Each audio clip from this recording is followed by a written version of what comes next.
แมวเหมียวเหมียวเหมียวนอนกันเล่นกันเนาะนอนเล่นกันอยู่ในนี้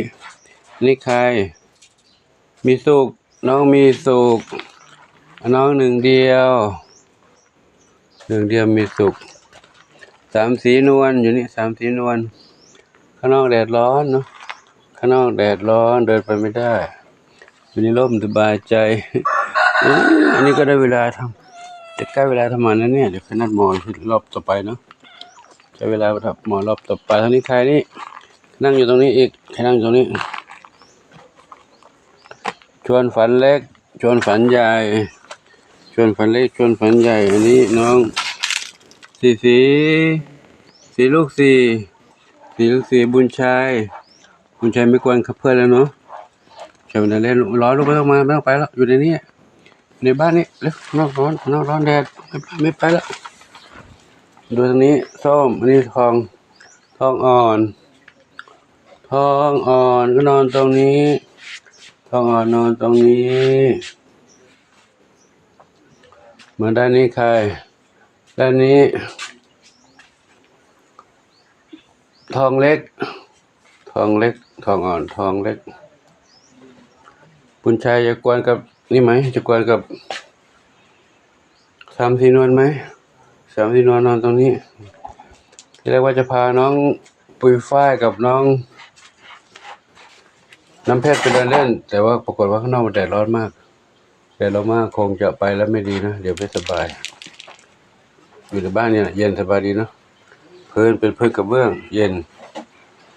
เข้าห้องน้ำอยู่น้ำเพชรเข้าห้องน้ำอยู่เอาไปแล้วน้ำเพชรอยู่นี่ปุยฝ้ายอยู่นี่ปุยฝ้ายอยู่ตรงนี้ปุยฝ้ายนะให้มาปูถ่ายภาพหน่อยลูกปุยฝ้ายนอนอยู่ตรงนี้ข้างบนนี่ปุยฝ้ายอยู่ตรงนั้นนะเย็นสบายดีนอนเขี่ยคุยแล้วก็นอนตรงนั้นคุยเขี่ยแล้วก็นอนตรงนั้นเลยให้น้องบุญชัยมาเดินเล่นข้างนอกบุญชัยคงไม่กลัวกับสามสีนวลเนาะเขาขู่กันกลัวเขากัดกันเจ็บแต่บุญชัยเขาเดินเล่นได้ไม่กลัวร้อนแต่น้องหนึ่งน้องปุยฟ้ากับน้องน้ำเพชรออกมาเดินไม่ได้ร้อนแดดร้อนบุญชัยเดินอาบแดดนะไปอาบแดดใครนอนตรงนี้บุญชัยนอนนี้ไม่ได้นี่บุญสมนอนนี่บุญชัยจะกวนบุญสมหรือเปล่าถ้ากวนกันเดี๋ยวจะจับขังนะสมนั้นนี่ลองดูกันดิเจอกันหรือยังเจอกันกวนกันไม่ได้นะ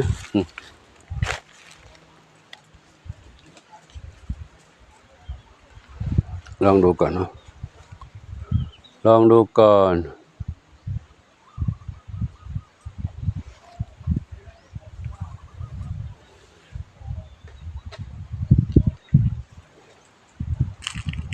ทางนี้เท้าเล็ก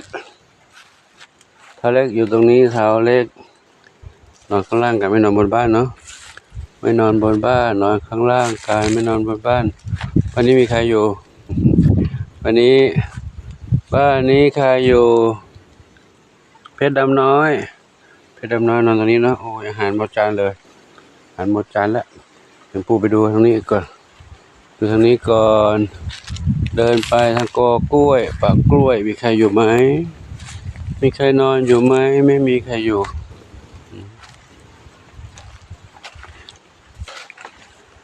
มีใครอยู่เนาะ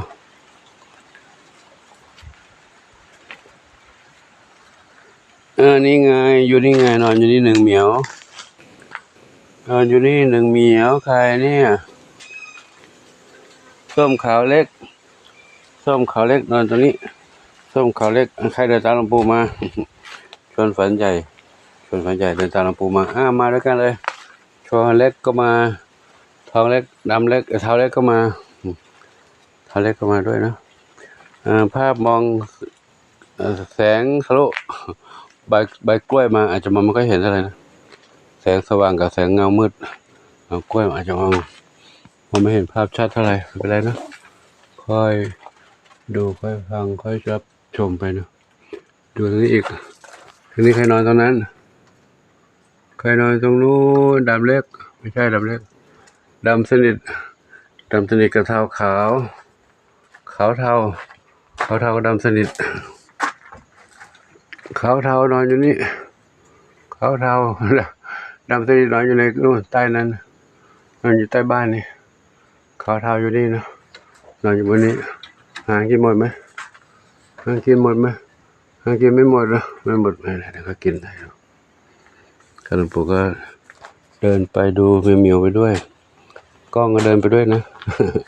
ภาพอาจจะสั้นไปก็ไม่เป็นไรนะเล็กๆน้อยๆดูกันไปดูด้วยความรักความเมตตาน้องๆเหมียวน้องๆกระต่ายอยู่ตรงนี้นะกระต่ายอยู่ตรงนี้กระต่ายก็กินอาหารเก่งหลวงปู่ว่า จะมาจัดทำความสะอาดยังไม่ได้ทำเลยมาทำความสะอาดข้างนอกอยู่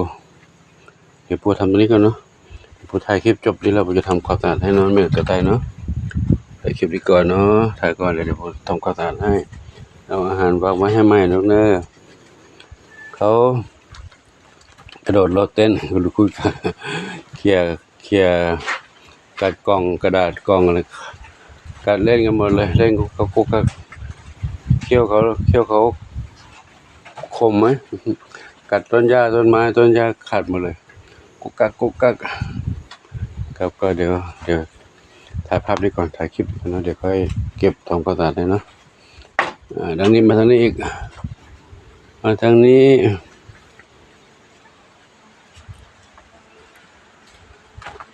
มีน้องอะไรอยู่ตรงนี้น้องอะไร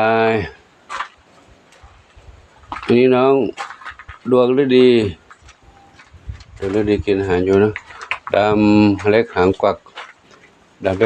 เนี่ยน้องเนี่ยหนึ่งไม่ใช่น้องหนึ่งเดียวละนี่หนึ่งเดียวอันนี้ส้มขาวใหญ่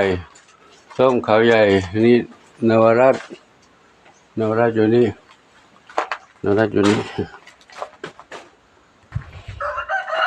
เห็นไม่ครบไปอยู่ไหนอีกเนาะเดินตามหาน้องใครมานอนตรงนี้ลูกใครมานอนตรงนี้อีกปู่ตามหาน้องหนึ่งอนงไม่ได้ไปทำหมันถึงไข้อยู่ไหนไม่รู้หาไม่เจอนี่ไม่ใช่ไม่มีนะไปนอนตรงไหนเนี่ยแอบไปนอนที่ไหนเนาะไม่เห็นเลยครับบนหลังคามีไหม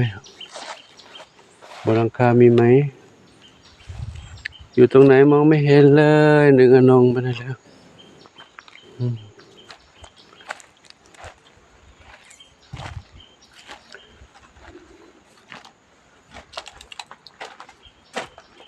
ไม่เป็นไรนะเดี๋ยวค่อยตามมาอีก